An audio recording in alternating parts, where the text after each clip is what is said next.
Assalamualaikum. My name is Abdulhay Abdulmunir, My name is Muhammad Mona Abdullayev. and our project is about the elastic barriers.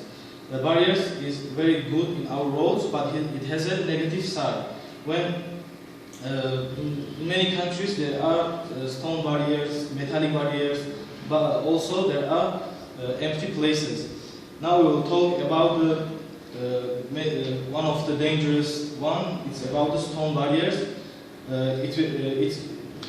We can find it in our country, in Tajikistan, when the car hits the stone barriers.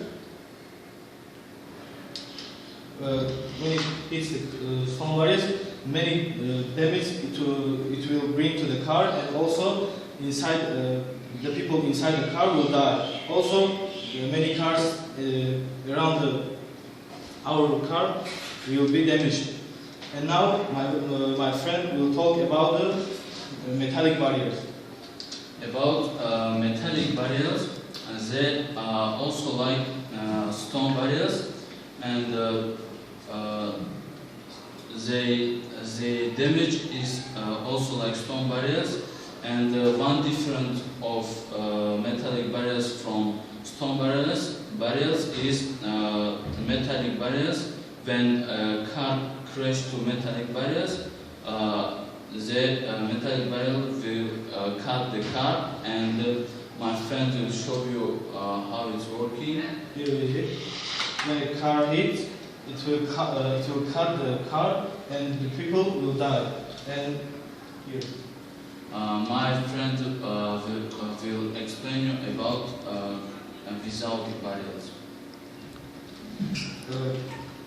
Empty places without barriers is also very dangerous. When a car moving, when it's thrown out from road, it will go to the river or forest to another place. It's also dangerous.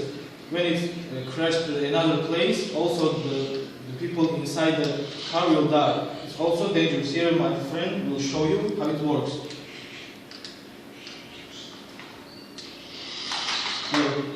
Car will go out from the road. And now my friend will show another About elastic barriers. Elastic barriers are very helpful to our life, and in many countries they use elastic barriers, and when a car crashes to elastic barriers, damage is less than other barriers. And my friend will show you how it's working. Here, the car is moving, and it hits the elastic barriers. Here, when the car hits the elastic barriers, it will not damage, and the people inside the car will alive. And we asked many teachers, we advised, they said that we can use our roads, and many countries they are using now elastic barriers, and they are giving advice that in other countries used to. Thank you for your attention.